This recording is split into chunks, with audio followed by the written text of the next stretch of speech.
episódio do nosso podcast Eventando, aqui diretamente do RD Summit, no Expo Center Norte. Aqui no nosso stand, a gente está com um stand incrível, a gente está trazendo nossas ativações, nossos serviços, um pouco da nossa história, aqui direto o maior evento de marketing e vendas da América Latina.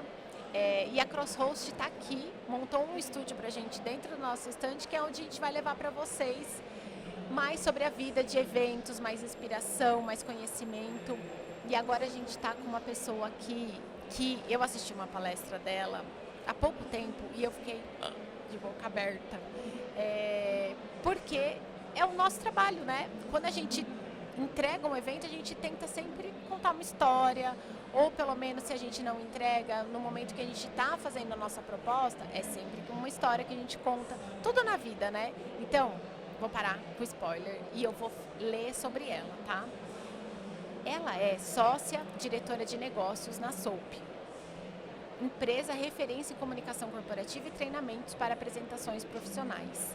Com 20 anos dedicados à comunicação, sendo 17 deles na SOAP, ela construiu uma trajetória sólida ajudando pessoas e empresas a se comunicarem com propósito, clareza e impacto. Ela é formada em rádio e TV pela Anhembi Morumbi, com MBA em liderança, inovação e produtividade pela PUC Rio Grande do Sul e especialista em liderança feminina. A Renata Cato está aqui hoje. Obrigada, viu, por ter aceitado. Um prazer, fiquei muito feliz pelo convite. Muito obrigada. Obrigada a você. E assim, ela além de contar a história, o que a gente vai falar agora, que ela inclusive tem uma palestra hoje aqui no RD, já. E aí, assim, como o nosso podcast não é ao vivo, mas a gente pode dar um spoiler assim, mas pelo menos o nome da palestra. O nome da palestra é Data Storytelling, transforme dados em histórias e engaje pessoas. Ou seja, falar de dados, né? Assim, falar de dados já não é uma coisa fácil para quem não entende e mais difícil ainda para quem está assistindo, né? Às vezes a gente vai para uma apresentação maçante, aquele monte de gráfico que você precisa fazer conta, sabe aquele meme da Nazaré pensante, assim, entender o que significa aquilo. E eu vi muito isso na sua palestra quando eu te conheci, exatamente isso. Como que a gente traz dados de uma forma que não seja maçante e que principalmente seja entendível. Aí a gente vai falar disso. Dado que é um assunto muito difícil, digamos assim, como que aconteceu essa paixão por dados? Como que tudo começou? Como que você veio parar nesse mundo? Uma pergunta interessante. Quando eu quis fazer uma faculdade, a primeira escolha minha foi engenharia civil. Caramba. Eu era uma pessoa muito boa em exatas, né? Eu era do time das exatas na escola. Mas na hora que eu fui ingressar, eu falei, não, calma, eu quero respirar. E eu ingressei pro teatro. Fui convidada para ir para o teatro, me formei, 5 anos, eu falei, não quero mais exatas, né? E fiquei nesse universo. Nossa, 880, né? 880, completamente. Mas o meu lado pragmático, né? O meu lado de curiosidade, de quando você vê algo, eu entender o porquê, olhar dados, entender pesquisas, ele sempre esteve presente em mim. E aí eu entrei na SOAP. Hoje faz 17 anos que eu estou na SOAP. E, curiosamente, a SOAP ela é muito conhecida pelo storytelling. Só que ela é formada por 2 engenheiros. Olha só, não sabia. 2 engenheiros. E então eles têm, né? Muitas vezes a gente separa dados da emoção e eles fizeram o contrário, eles juntaram. Quando a gente toma uma decisão, não necessariamente a gente toma uma decisão racional, né? Não, preciso de dados para tomar racional. A gente toma com a emoção, só que a gente precisa sustentar aquela emoção através desses dados. Então a gente faz essa junção. E um dos sócios, né, ele veio do mercado financeiro, ele ficou anos em Nova York e ele tinha essa cabeça muito voltada para dados. E ele voltou, olhou a SOAP e a gente começou a construir dentro de casa. Antigamente a gente fazia essas apresentações, né, para momentos decisivos e a gente começou a perceber a dificuldade das pessoas em escolher quais eram os dados que argumentavam, sustentavam a promessa dela de início, né, ou a tese. E aí foi indo que a gente começou a construir e entender que a gente precisa juntar, né, a emoção e a os dados. Tem o Antônio Damasio, que ele fala, fez um livro, chama O Erro de Descartes, que Descartes fala, né? Eu penso, logo existo. E ele fala, não, eu sinto, logo existo. E ele tem ali, eu vou falar rapidamente essa história, mas eu acho que ela, para mim, ela é a base de onde eu me apaixonei por isso. Ele conta a história que eles estavam construindo uma ferrovia e o gestor, faz tempo, tá, gente, talvez não conte com tantos detalhes, mas um dos chefes, olha, fazia tempo que ele não ia para a operacional, ele falou, não, eu quero ir lá. E como que eles faziam? Eles tiravam as estradas, tiravam as pedras para construir o trilho.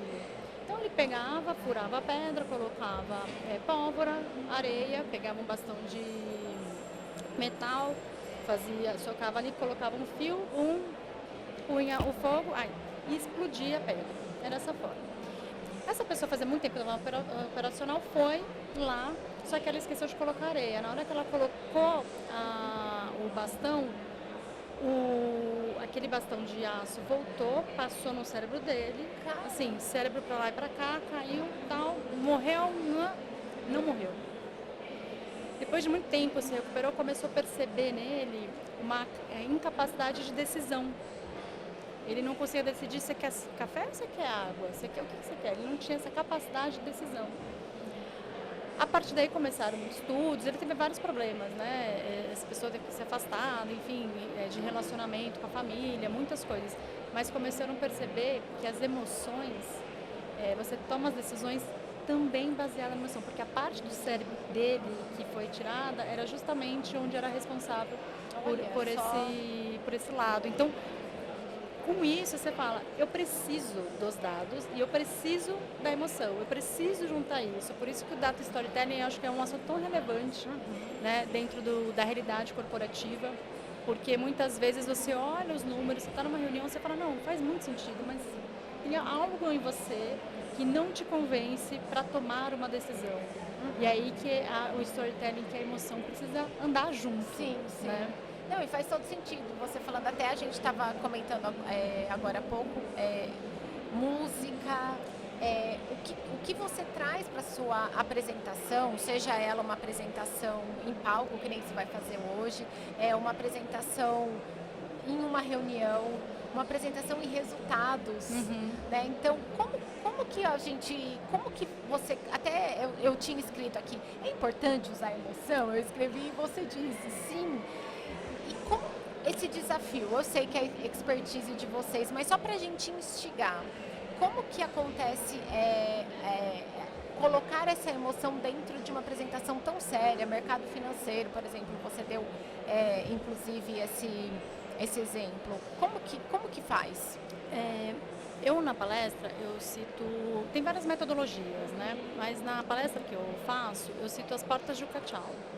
Yucachal é um especialista em games, e especialista em games faz o quê? Eles estudam a mecânica, né, de como os jogos funcionam para você ficar ali completamente conectado. E o que ele faz? Então, quando você dá um duplo pulo no videogame, você fica ali, eu sou mais poderoso. Também não sei, não jogo muito. Aí você tem a barra da energia, se você está morrendo e tudo mais. E o Yucachal, o que ele faz? Ele não estuda mecânica, ele estuda como é que emocionalmente você está conectado com aquelas mecânicas. Então, por exemplo, quando você dá um duplo pulo, que é apertar 2 vezes ali, você se sente o quê? Poderoso. Eu tomei a poção mágica e agora estou avançado aqui no game. Ou estou morrendo, você começa o quê? Tá agoniado. Então você tem que ter aquela barrinha de energia para você buscar alguma fonte para você ficar mais com energia e ter vida e não morrer no jogo. Então, e o Yucachal, ele faz exatamente isso. E ele tem ali, ele traz 8 portas de emoções. E eu cito uma, por exemplo, que é o medo da perda, né? O medo de perder é 2 vezes mais poderoso do que a vontade de ganhar. Olha que loucura. Não, é uma loucura faz sentido isso. Quando a gente está nervoso, quando a gente está com medo mesmo de fazer errado. Exatamente. E ele vai usando essas mecânicas, né, para que a gente fique conectado. Então, eu estou numa apresentação de estado de uma equipe, onde tem um planejamento e a gente fala, né, ninguém desenha um planejamento da empresa achando que vai falir. Senão você faz assim, sempre crescimento, né? Em maio, junho, julho, agosto, você vai fazendo esse crescimento. E eu posso usar o sentimento de perder, por exemplo, com a minha equipe, mostrando esse gráfico, falando, olha, tá vendo esse desenho de crescimento? Mas olha só, se a gente não mudar processo, se a gente não mudar muito, fizer as mudanças que a gente se propôs a fazer, esse gráfico ele vai cair. E a gente vai perder a liderança, né, que a gente ocupa no mercado há 15 anos. Então eu vou usar o gatilho de perder a liderança, a gente é de uma empresa pioneira, a gente é uma empresa de liderança no mercado há tantos anos, a gente vai perder. Então, é usar a emoção ali, não para a pessoa ficar agoniada, mas usar a emoção de um sentimento de eu pertenço a um lugar, eu preciso mudar o meu comportamento para que a gente continue liderando o mercado. Então, é usar dessas formas, né? Então, acho que numa apresentação, principalmente de resultado, né? O que a gente está perdendo? A gente vai perder, a gente vai demitir pessoas, porque quando a gente está falando de resultado, a gente está entendendo a saúde da empresa. E às vezes, muitas vezes, corta custo, tira custo. Que custos são esses? São vidas de pessoas, né? São gastos internos. O que a gente abre mão? Acho que a gente, na pandemia, a gente viveu muito isso, né? As empresas olharam, pensaram. E aí a emoção estava ali, o medo estava junto, né? A sensação também de colaboração que todo mundo tinha que ter, de empenhar. Então, a pandemia ele foi um momento onde todo mundo trouxe a emoção muito para dentro do trabalho e vivemos isso. Então, conseguir organizar, pensar no objetivo, né? A gente sempre fala, muita gente chega e fala, não, eu quero fazer uma apresentação. O que você quer? Ah, eu quero mostrar os números. A gente fala, quando você usa já o verbo, vou mostrar, vou falar, você já não tem objetivo. Provavelmente você fala, manda um documento, manda um e-mail, você não precisa estar lá. Mas se você está lá com clareza, assim, eu quero definir o budget, eu quero definir qual vai ser minha equipe, eu quero chegar numa lucratividade 9% a mais. Se você tem isso, é claro, aí você consegue entender exatamente qual é a emoção que você pode utilizar. Né? Então, olha, se a gente não inovar, a gente vai perder espaço. Né? Então, e aí você vai conectando, e aí você vai, quando você entende a emoção que você pode usar, você também entende qual história que você pode contar.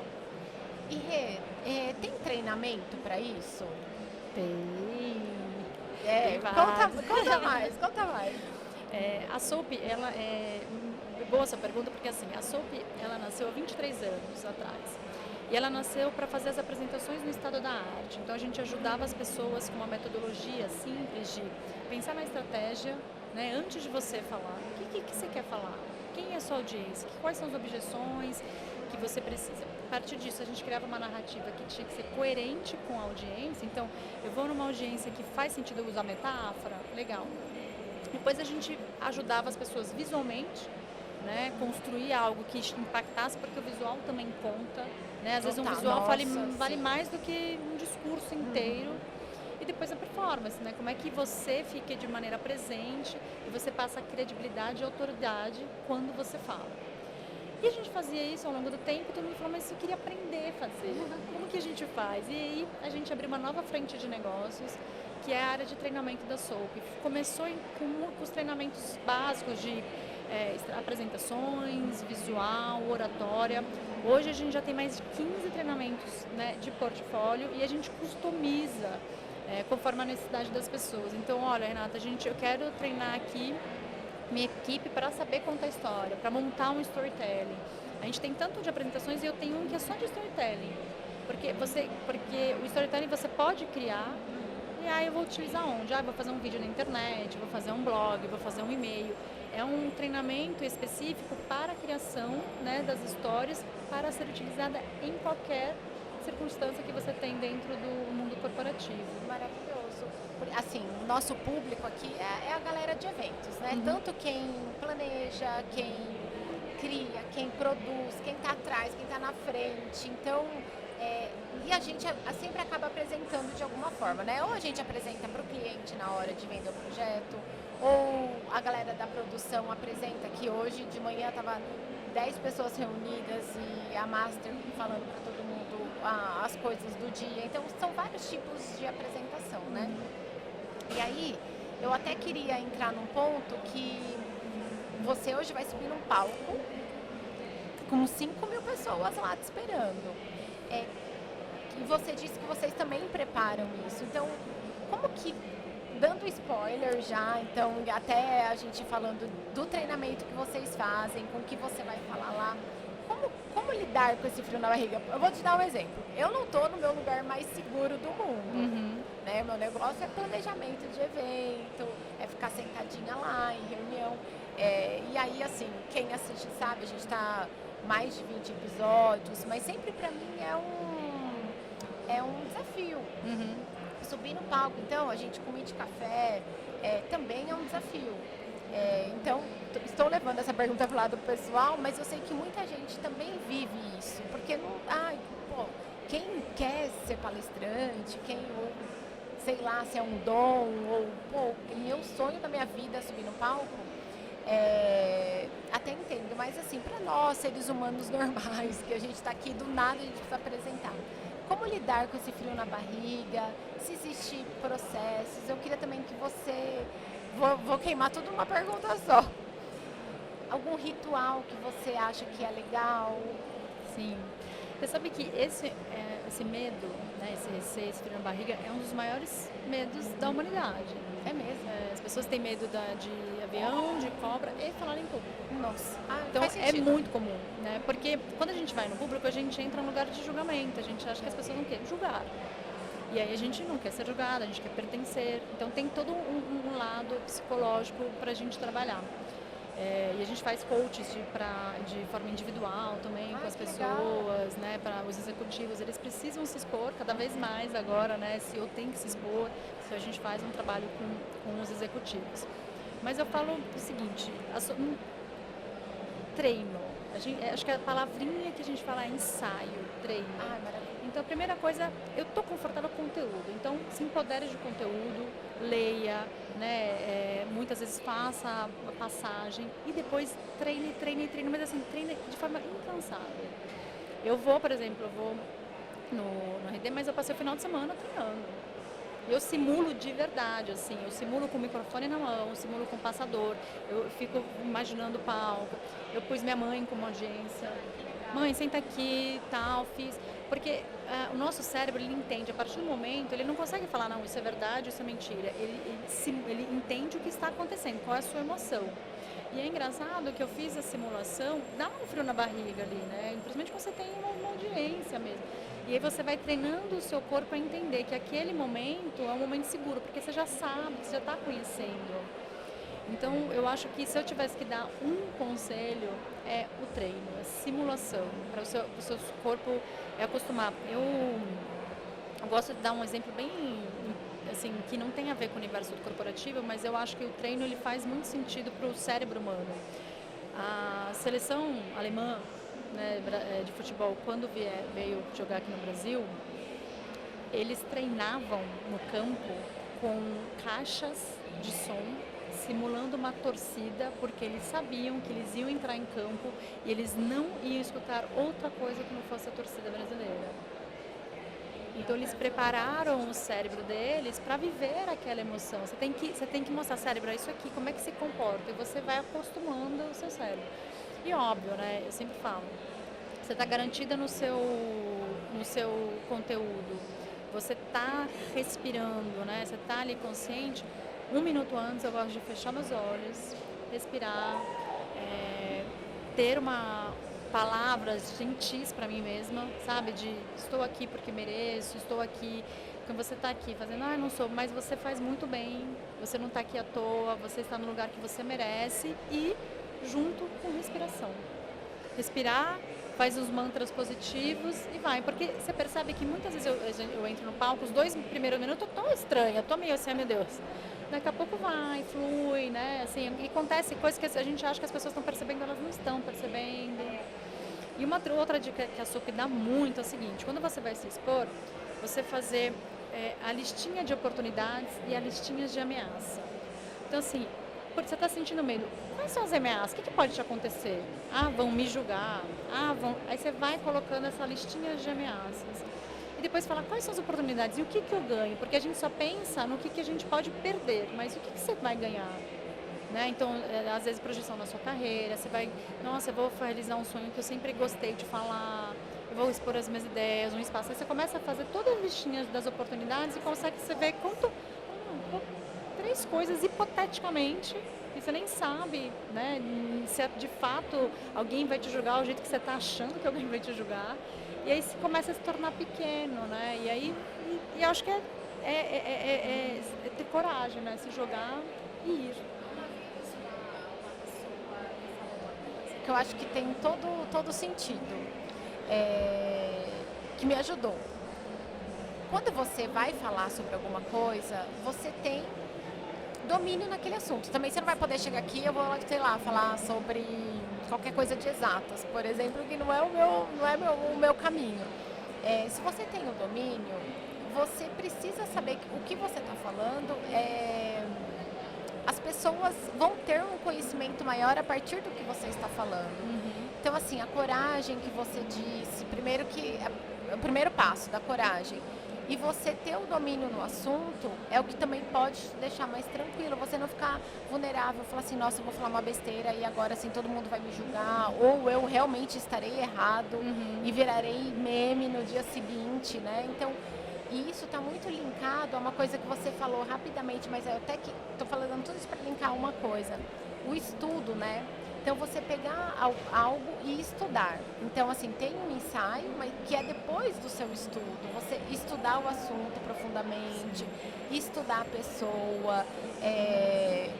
Vou dar um exemplo desse momento que a gente está aqui. Eu estudei você, né? Tudo bem, não estou aqui super fazendo uma mega entrevista, né? Mas, assim, eu queria te perguntar muito mais coisas, mas a gente não tem tempo. Você está prestes a ir para sua palestra. Mas assim, eu sei minimamente quem você é, o que você estudou, onde você trabalha, o que você faz. Eu vou ter desafios aqui que a gente vai sortear. Aliás, a gente vai sortear a gente para vir aqui no podcast, que aí é um desafio, tudo bem, eu me propus a fazer isso.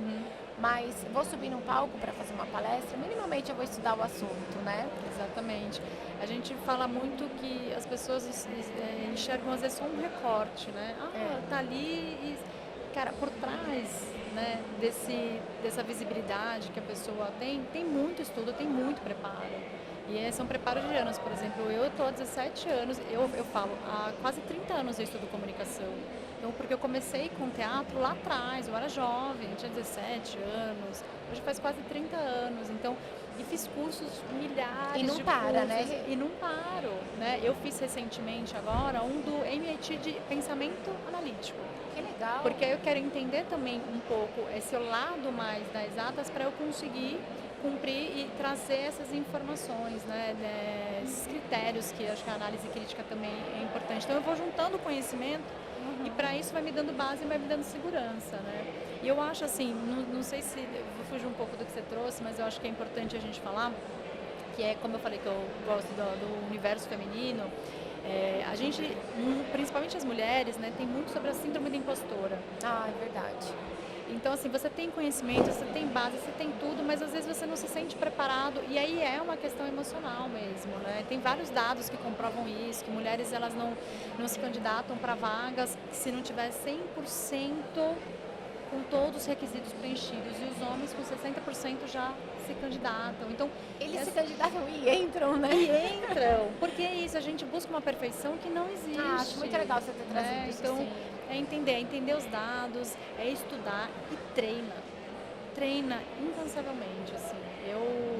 É isso, final de semana eu, sei lá, repassei porque eu estava no desafio, porque na Lamec que você me conhecia era 1 hora, aqui era 40. Eu precisava entender cada trecho, quanto tempo eu tenho em cada trecho, qual o discurso que eu vou tirar.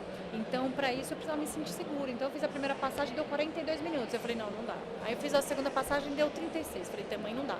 Aí você vai testando até que você se sente seguro, você entendeu exatamente, né, a minutagem com o discurso. E aí eu fui repassando, passei no sábado, sei lá, umas 4, 5 vezes, no domingo mais umas 4 vezes, ontem. Então, vou passando e falo, não, tô segura. Me dá um spoiler. Vai dar pra você trazer a apresentação da régua? Vai. Tá bom. Vai. Só pra falar. Quem estiver aqui vai viver isso, gente. Nossa. E é pra chorar. É. Pra e chorar. assim, é o que ela falou, é conectar a apresentação com a emoção. né? Então, quando a gente vai apresentar um projeto, ou seja lá o que for, a gente precisa tocar. E não é para tocar porque, eu vou ganhar, porque vou tocar. Não, é a gente criar essa conexão. Eu acho que é isso, né? Você se conectar. Porque não é todo mundo que vai se emocionar. E tá tudo bem, né? Porque não é todo mundo que é igual a todo mundo, né? Mas você tentar se conectar através da emoção. E tem tudo a ver com o que você falou, que eu não sabia aquela história do a gente tende a tomar uma decisão na emoção. Na emoção. E é verdade, né, gente? Sei lá. E a gente sustenta com as informações que a gente tem, né? E eu participei de um evento um tempo atrás, eu conheci a Marina Ferrão, que é uma jornalista incrível. Ela fala com alma, com propósito, é maravilhosa. E ela me falou uma coisa que eu falei, nossa, eu vou pegar pra mim, assim, vou começar a utilizar isso nos meus pensamentos. Quando você vai se apresentar, você vai falar, a gente tem a impressão de que a gente tem que agradar 100%, todo mundo tem que adorar e tal. Ela falou, eu tenho um propósito, eu quero tocar um coração. Se eu tocar um coração, eu tô feliz. Eu falei, você simplifica, É verdade, né, a situação de falar, né, gente, eu vou lá, né, espero que esteja cheio ali, mas eu me conecto com algumas pessoas e o carinho, por exemplo, eu estou aqui hoje porque eu fiz uma apresentação, toquei seu coração, você se identificou e estou aqui hoje. Eu acho que a vida é feita de encontros, feita de conexões e a gente não precisa ter a vontade, né, ou essa garra de não, preciso 100%. Não, pode ter alguém que não tenha gostado e está tudo bem, né? E mais as outras conexões que fazem sentido a gente vai vivendo. Então, eu acho que eu vou me tranquilizando com esses mantras, esses pensamentos antes de entrar ou antes de me expor em qualquer situação. E isso, até pra gente já finalizando que tá dando o horário, tudo isso que você falou e lembrar o que ela disse, como a gente tem a síndrome da impostora. Basta agradar uma pessoa, tá tudo bem, tá tudo ótimo. Né? Não vamos querer ser super heroína e querer abraçar o mundo, mas que a gente está fazendo o nosso melhor. Mas sempre em busca de conhecimento, né? Eu falo bastante na blog, gente, o lifelong learning ele é eterno, A gente não pode parar de buscar conhecimento, ainda mais da nossa área. A gente precisa estar antenado, precisa saber de tudo um pouco, e hoje em dia com mídia digital e tudo mais. As mudanças das informações, elas são muito rápidas. Muito rápidas. E a gente precisa acompanhar, né? Minimamente ele ter um conhecimento, acho que é fundamental para o nosso dia. Perfeito. Rê, para encerrar, livros que você indica? Ai, meu Deus. É engraçado que eu sempre vou falando dos últimos que eu li, tá? Eu estou lendo um agora de Vozes Femininas, que são uma entrevista com muitas mulheres e são vários trechos, né? Sobre o que elas pensam da vida, sobre um posicionamento mesmo de questões meio geopolíticas, assim, é muito interessante. Que legal. Então tem a Yoko Ono lá, que legal. É um grupo de mulheres bem interessante. E eu agora de história, né? Fiquei apaixonada por Tudo é Rio. Tudo é Rio? Eu sempre erro esse nome porque eu sou péssima de memória, mas é a Carla Madeira. Tá. Ela vai estar aqui, inclusive, no RD, eu quero assisti-la. Ela vai falar sobre a criatividade no universo feminino. Tá. E esse foi o último que me tocou, eu li, assim, no último momento. Anotado. A gente depois na edição, se eu tiver errado o nome, vocês me desculpam. A gente vai dar um jeito nisso. Mas é muito, muito, muito obrigada por você ter colocado esse momento na sua agenda. Sei que você está aqui, faltando uma hora e meia, acho que, para a palestra dela. E ela nessa calma, gente. Então, olha, boa sorte lá. Como diz o teatro em evento merda. Merda, exatamente. Que você arrase. E obrigada por tudo que você trouxe pra gente. Obrigada pelo seu tempo. Gente, obrigada mesmo. Como que a gente te segue? Segue a SOP, passa todos os seus arrobas. Eu agradeço demais, estou feliz, me sinto muito honrada de participar aqui, feliz dessa conexão. A SOP, no Instagram é SOP, SOAP, @SOP Brasil. O meu é Renata Cato, Então, e o Catto é uma brincadeira, que eu sou meio mestiça, meio italiana. Então é C-A-T-T-O. A gente percebe por essa Pra mão. aqui, né? É o calma e o Nós mão junto ao duas, mesmo eu tempo, já quase né? bati em você, já 2 vezes. Então eu tô no LinkedIn e no Instagram com Renata Catto. E eu sou Pessoa Brasil também, tanto no LinkedIn quanto no Instagram. Muito bom, muito bom. Essa caneca é um presente da BOP para você lembrar da gente naqueles Obrigada. momentos de reflexão com café, chazinho, vinho, o que você quiser por dentro Perfeito. da caneca. Perfeito. E muito obrigada. Obrigada. Gente, eu vou falar nosso arroba, vou falar de novo. BOP Comunicação Integrada, não segue ainda? Segue lá, gente. Estamos no LinkedIn, Instagram, nosso site bop.expert. E até a próxima. Obrigada, pessoal. Obrigada, Obrigada, Rê. gente. Até mais.